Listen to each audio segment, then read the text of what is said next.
a proceder. Entonces, bueno, vamos a realizarle una pregunta cada uno de los compañeros. ¿Ya? Bueno, las preguntas estarían más o menos enfocadas en su vida, en su trayectoria, em, todo este tema musical. Iba a empezar yo porque como más o menos lo ubicaba un poco y iba a hacer la introducción, de paso iba a empezar. Yo le quería preguntar, maestro, bueno, sabemos un poco también, averiguamos algo de usted sobre su vida, que perteneció al grupo Jativa. También que, bueno, es uno de los fundadores de la Orquesta de Instrumentos Andinos, pero tal vez me gustaría, si es que usted nos puede hacer una breve introducción de su vida, de cómo llegó a la música, cómo nació ese amor por la música, desde qué edad estudia, eh, algo que nos pueda contar sobre usted. Mucho gusto. Eh, bueno, yo vengo de una familia numerosa, 9 hermanos, así que yo tengo 66 años, ¿no?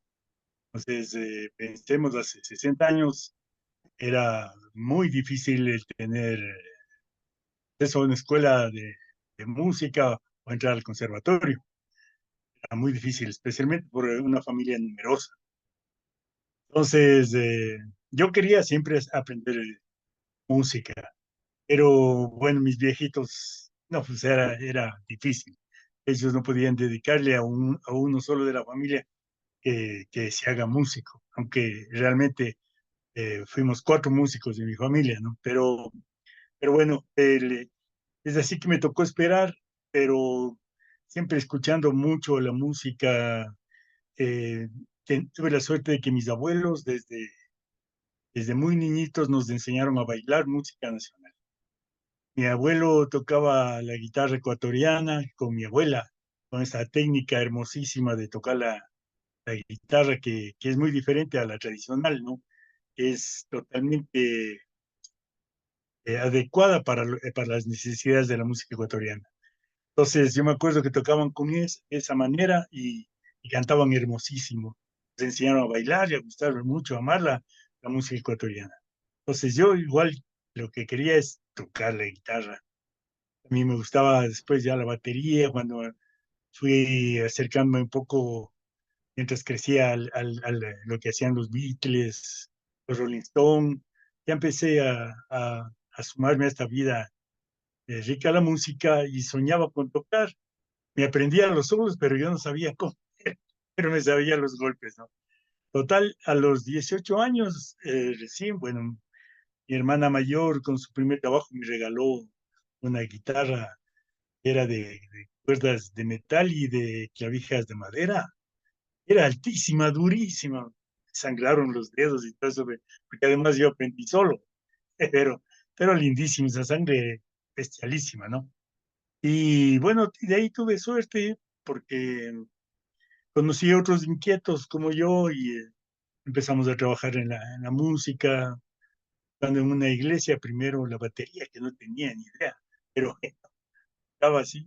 Y después ya hicimos los grupos de música folclórica, especialmente uno que llegamos a ganar. En ese tiempo todo se medía en festivales de música folclórica, festivales concursos, ¿no? Estaba de moda totalmente en ese tiempo y tuvimos la oportunidad de ganar 18 primeros premios en el proceso. Entonces, y de ahí me conocieron los compañeros del grupo Hatari. Ese grupo es el iniciador del movimiento de la nueva canción ecuatoriana, lo que se sumó al movimiento de la nueva canción latinoamericana. En ese tiempo, no sé si tengan conocimiento de lo que significaba eso, pero la voz de la nueva canción latinoamericana era el llanto, la denuncia, la desesperación por el plan Cóndor que mataba muchísima gente, muchos jóvenes en Latinoamérica, ¿no? Entonces, era algo, pero que lo vivíamos con el corazón. y con el grupo Hatari, claro, iniciamos aquí de esa manera, ¿no? Porque pasamos por gobiernos muy, muy duros también, como el de León Febres Cordero, así. Fue terrible acá también para nosotros, especialmente que andábamos siempre cantando la música que buscando dar luz y dar ánimo para enfrentar la vida dura que teníamos, ¿no? El pueblo ecuatoriano. Entonces, siempre estaba identificado en eso y ahí tuve la suerte de tener como mis primeros profesores a Patricio Mantilla, director del grupo Hatari, y con él fundamos la Orquesta de Instrumentos Andinos. También a su hermano Carlitos Mantilla. Ellos, con toda la paciencia, me enseñaron mucho de la música.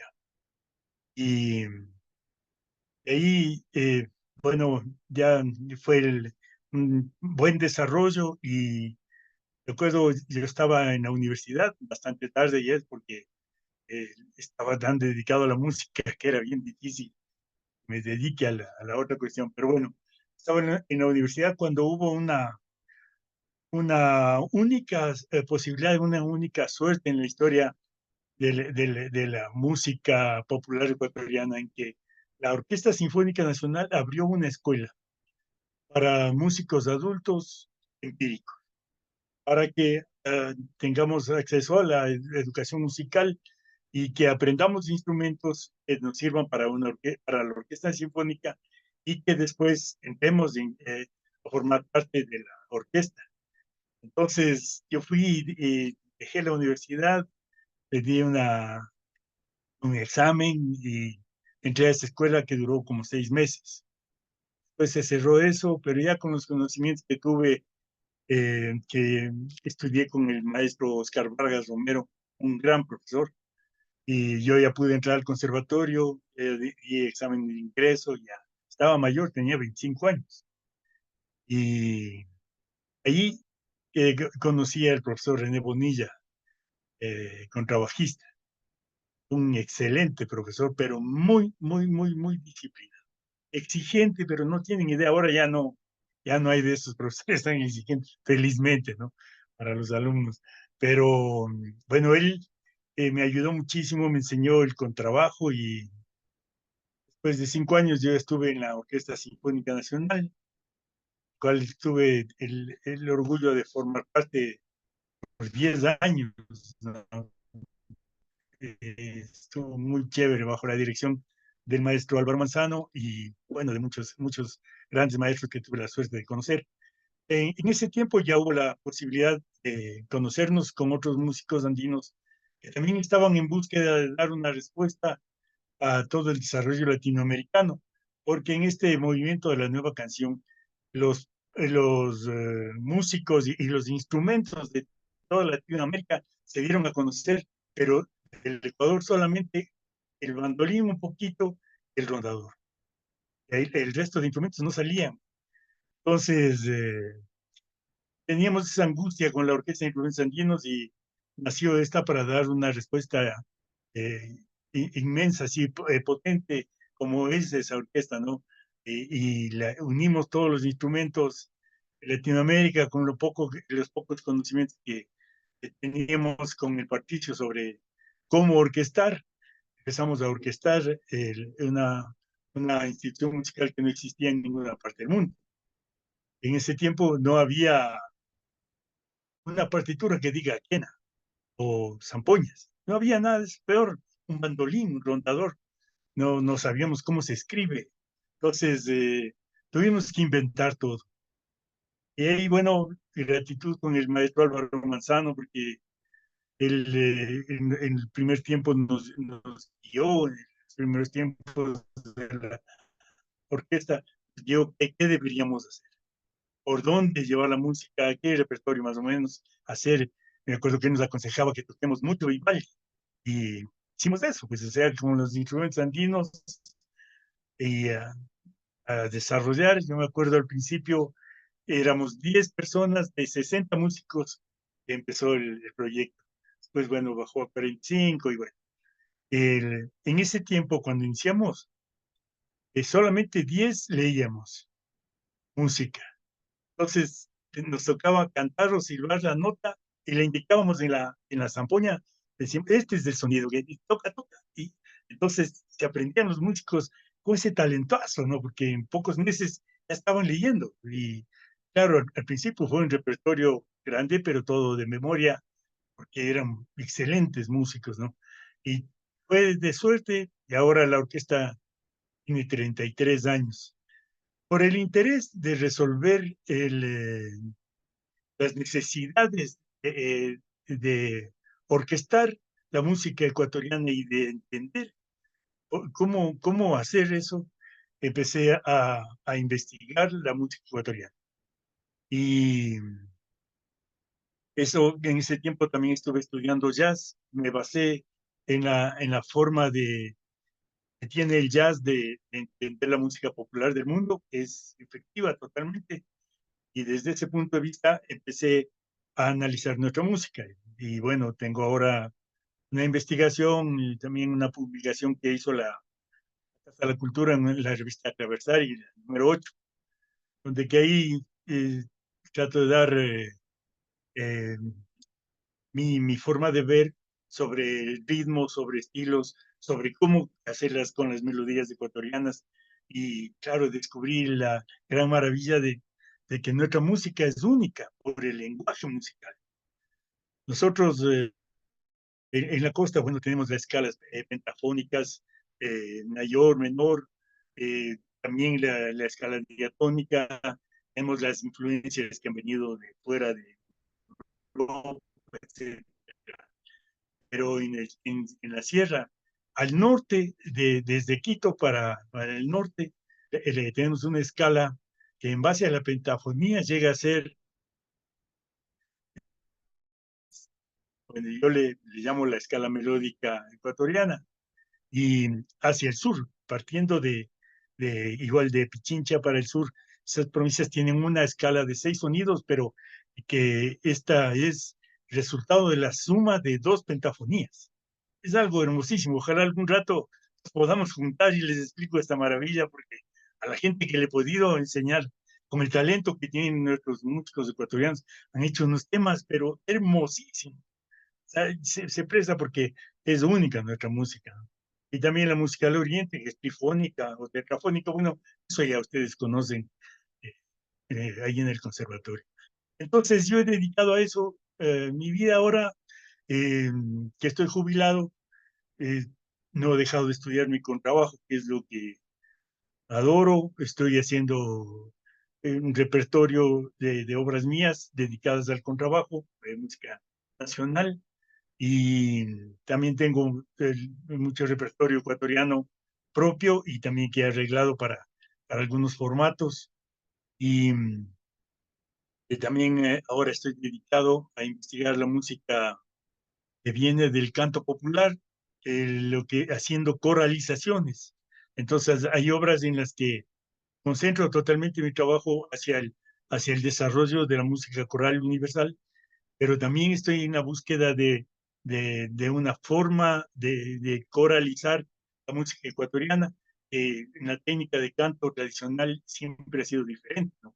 Entonces, partiendo de eso, he logrado algunas cosas bonitas y todo eso está en unos libros virtuales que hacemos con unos músicos iberoamericanos. Ya estamos en la sexta producción que se llama Iberoamérica se canta en coro. Eso es todo lo que hago. Todo el rato es música del día hasta que me acuesto a dormir. Eso es. Y antes de tener la conversación, quisiera agradecerles mucho, ¿no?, que me hayan tomado en cuenta. Sí, maestro. muchas gracias, maestro. Disculpe, sí, a continuación David le va a hacer una pregunta. Muchas gracias, maestro, por su tiempo. Sí, maestro. Buenas Muy buenas noches, David. noches. Un gusto saludarle y pues muchas gracias por compartir sus Gracias. conocimientos hacia nosotros y sobre todo hacia la historia de la música. Yo tengo una pregunta, maestro. Su producción musical, ¿cómo es su producción musical dentro de la música ecuatoriana? Eh, bueno, yo me he dedicado más a solamente componer o hacer los arreglos, como se llama, ¿no? El arreglo de la música, pero en base a las raíces de la música, no, no basándome en el desarrollo de la música universal, porque eh, para mi criterio, cuando se arregla o se versiona nuestra música desde el punto de la música europea, tiende a entristecerse y a nuestro público no le gusta. Entonces, he tratado de hacer una técnica de- que complete eso y que sea totalmente ecuatoriana. Entonces, tanto en arreglos musicales como en mis composiciones, trato de estar en esa línea.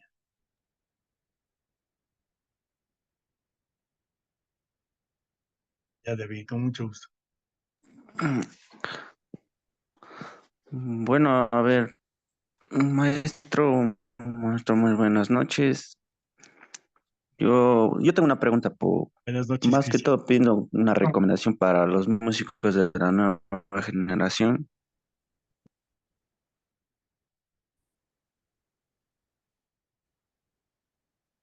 ¿Qué recomendaciones nos...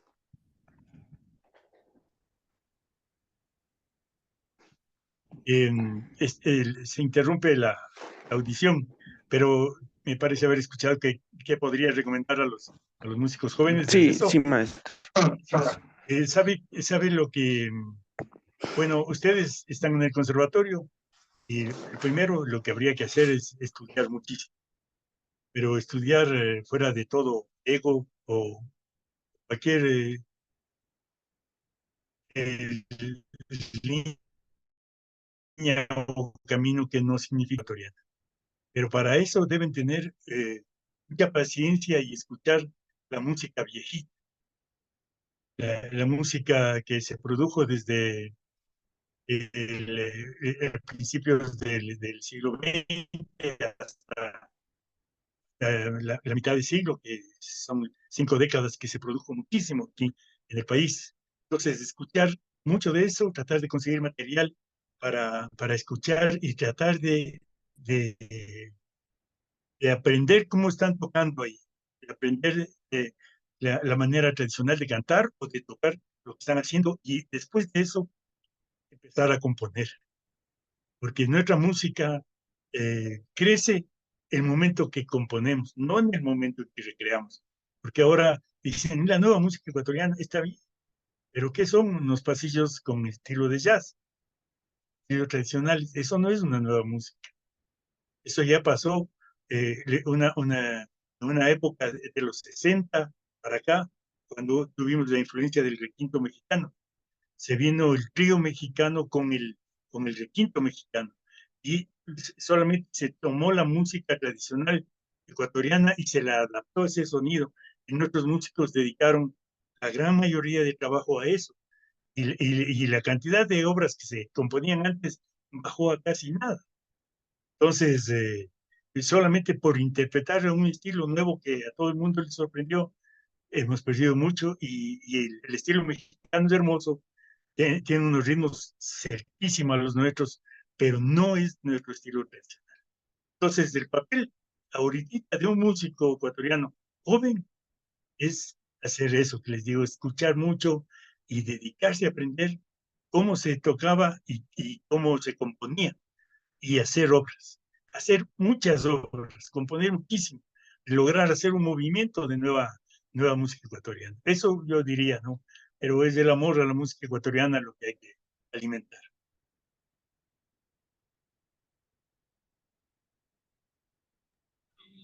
Bueno, buenas noches, me presento. Soy Hamilton, estudio clarinete. Eh, yo le tengo dos preguntas. Sí, maestro. Primero, quisiera que nos cuente, estuvimos buscando información sobre su trabajo y salía que usted estaba por publicar un libro que se llamaba Misquiza, o si no, si ya sé, no sé si ya lo publicó. Misquilla se llama la producción que publicó la Casa de la Cultura en la revista Traversari. Y de ahí teníamos algo que me parecía muy interesante, que decía que usted había como creado un grupo, una estudiantina que se llamaba La Quinta Esencia, Sí, y que ahí había como, no sé si sería la palabra decir inventado, unos instrumentos que decía que era la bandiola, el vendero y el bandolón. Eso eh, nos interesaría que nos pudiera contar sobre eso. con muchísimo gusto y gracias por preguntar eso. Sabe que en esto, primero la producción del libro, sí lo voy a hacer. Estoy todavía investigando las cosas que quiero contestarme y para poder escribir lo que falta, porque lo que produjo la Casa de la Cultura, lo que eh, lanzó la Casa de la Cultura es hasta la mitad del trabajo, no está ahí hasta las escalas y están de cerca, además tratar los ritmos, no está a profundidad. Y ahora ya tengo más conocimientos, al fin ya sé de dónde vienen algunos ritmos como el pasillo, la pizca, etcétera, ya creo saber cómo vienen. Entonces, todo eso quiero completar en este libro de la mezquilla. Y eso creo que demorará unos 2 años más, por lo menos. Ahora, es claro, yo en este proceso de investigar, encontré que la estudiantina es un formato que nació en 1867 y la primera estudiantina que hubo la creó Carlos Amable Ortiz, el compositor del Pasillo de Ir Llorando.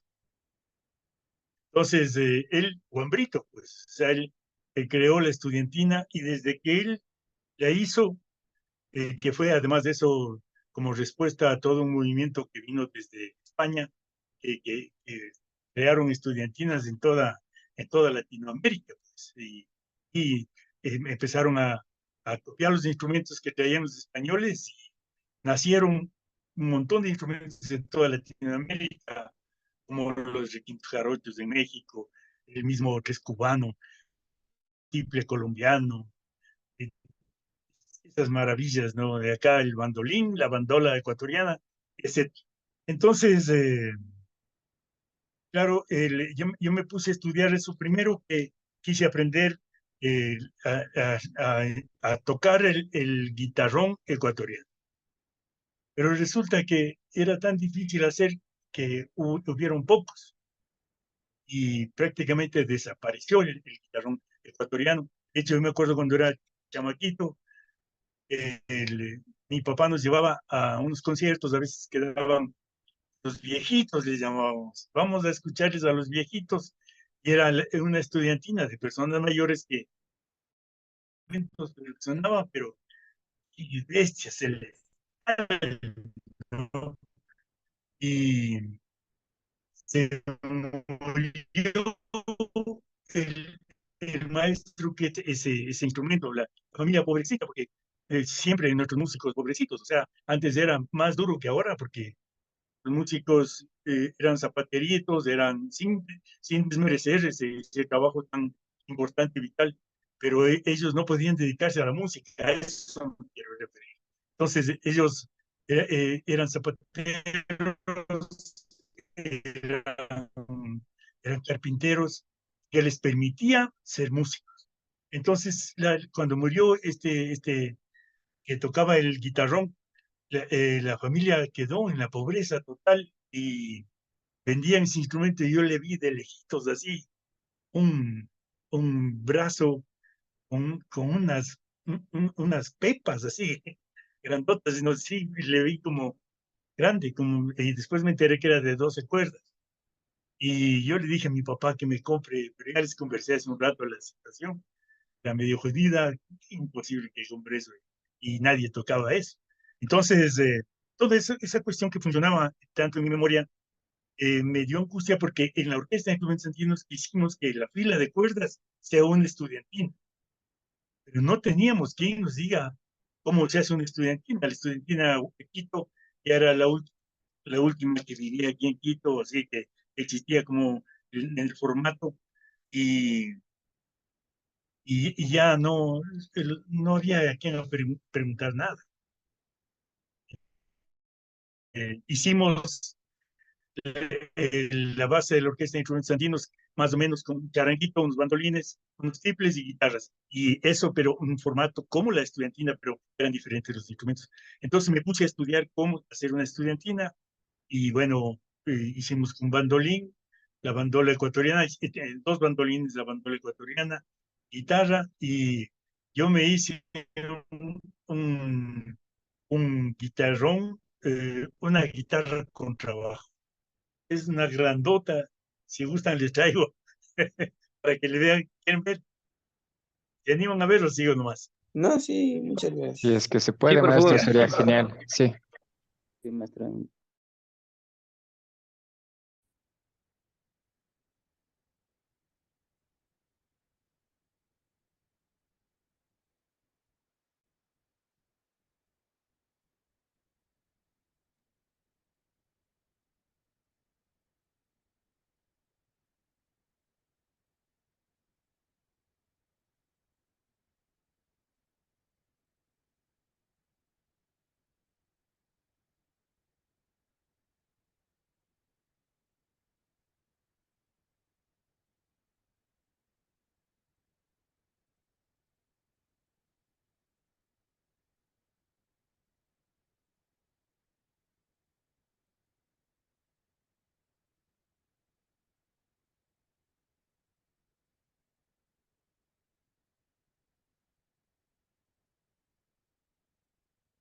Y la alcanzan a ver. Sí, maestro. Sí, sí se ve. Verán, Genial. arriba Nice. en la pantalla que tenemos dice Original Sound. Ahí pongan, ok, no, pongan, quítenle el off para que se pueda escuchar. Eso es para los músicos, ¿no?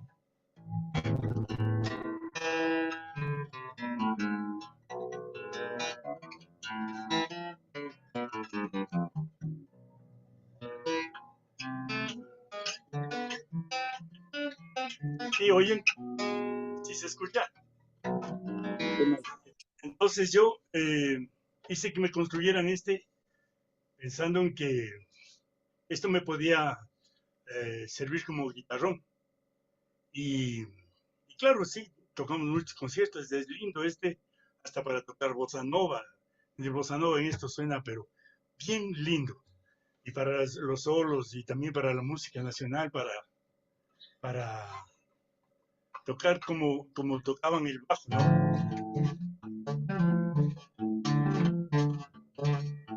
¿Sí le escuchan? Sí, Sí, maestro. Sí, maestra. Entonces, esta me daba el sonido staccato que tenía nuestra música antigua. Y tenía este sonido staccato porque las cuerdas que utilizaban en esas primeras décadas eran unos alambres que servían también para colgar la ropa, pero unos delgaditos y más gruesitos, etcétera. Y les digo esto porque en esta investigación que yo andaba haciendo de la estudiantina, conocí a una señora mayor que me conversó que su papá tocaba en una estudiantina y que él siempre llegaba enojadísimo y le reclamaba a la mamá de ella que por qué cogieron las cuerdas de la guitarra para colgar la ropa. Y claro, ellos compraban en una cuestión así por metros, ¿no? Para cortar. Y claro, las señoras cogían y colgaban la ropa ahí. Entonces, nuestra música se tocaba con unas velas que hacían de cacho. Entonces, el sonido era pero totalmente staccato, ¿no?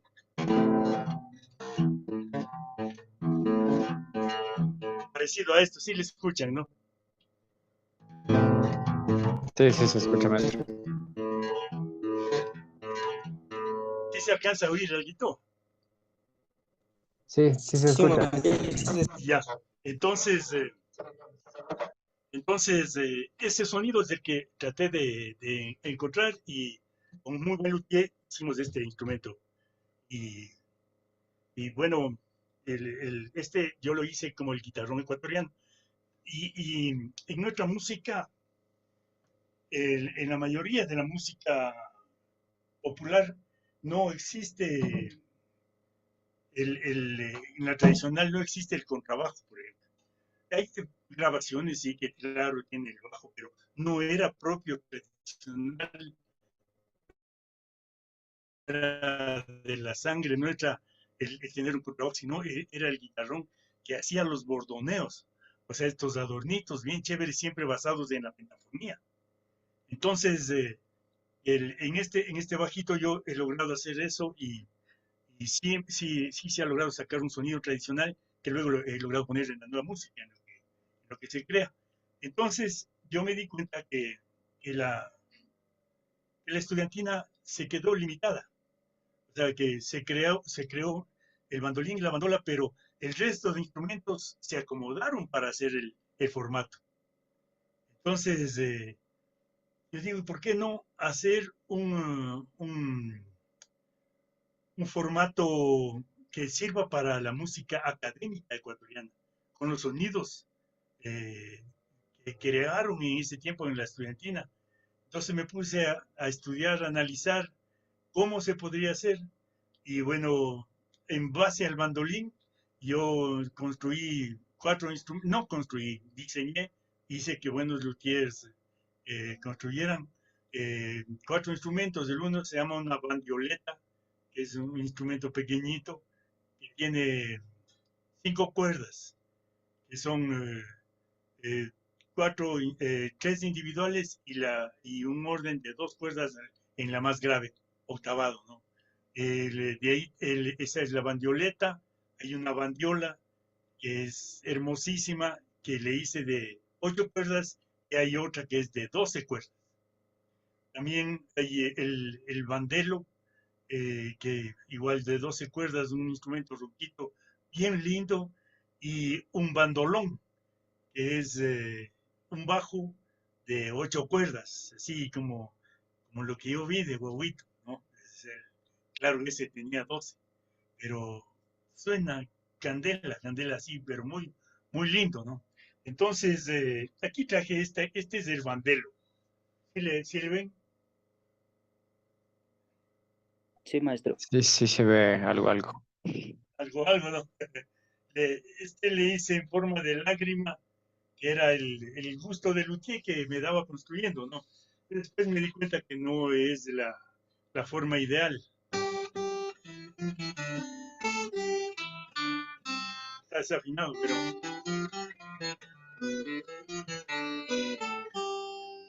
entonces de esa forma son todos los instrumentos para hacer un quinteto.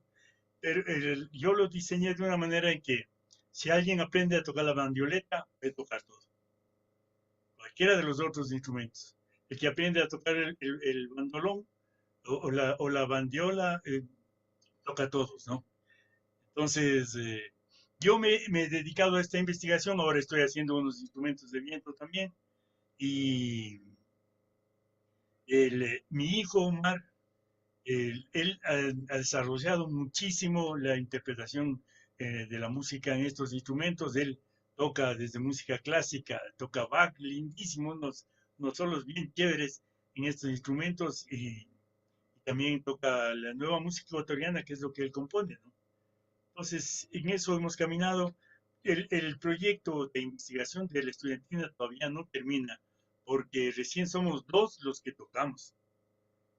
Necesito 3 músicos más que se dediquen al estudio de esto, y ahí sí ya sería el primer proyecto de esta estudiantina con este formato que yo sueño sea aceptado por los músicos como un formato académico ecuatoriano, pero son solamente sueños míos. No me gusta hacerme ni el investigador ni nada, solamente es el deseo de disfrutar con la música. Eso es. Sí, sí, está claro, amigo, con lo que me preguntaba. Sí, muchas gracias. Teníamos mucha curiosidad de conocer cómo había hecho eso. Chévere, chévere. Ahora creo que no sé si se va a cortar muy pronto. Sí, Por eso, maestro, disculpe, no sé si aparece ahí el tiempo. Yo pensé que sí había pagado Zoom, pero al parecer aún no he pagado, entonces solo tenía 40 minutos. Ah, Eh, perdone, perdone. está Pregunten bien, rapidito. maestro. Sí, entonces, o sea, le tocaba al compañero Kevin y Angelo. No sé si le pueden decir los dos su pregunta. Tal vez primero Kevin, después Angelo, y que el maestro responda en un minuto. Maestro, buenas noches. Para alargarnos tanto, a través de su estudio, de toda su trayectoria, ¿qué nos puede argumentar sobre la relación entre el lenguaje y la música? Bueno, la música es un lenguaje y, nosotros en la música es tan descriptiva que a veces sin tener un texto en la música que oímos, lo que estamos escuchando nos dibuja un paisaje y nos trae un mensaje. Entonces, la música nos sirve para decir todo lo que querramos decir en manera instrumental y manera con texto, ¿no? Es así para contestarle rapidito. Ah, muchas gracias, maestro. Ya, maestro, muy buenas noches. Eh, pregunta es, ¿de qué música cree usted que son importantes para la música popular y académica ecuatoriana desde su fundación como república? Qué buena pregunta. Eh, no se reirán, pero yo estoy estudiando flamenco en la guitarra. Tengo un profesor ruso que me enseña flamenco gitano y allí he logrado entender muchísimo de lo nuestro, aunque les parezca increíble, pero ahí se responde mucho. Ojalá podamos un rato juntarnos y escribir música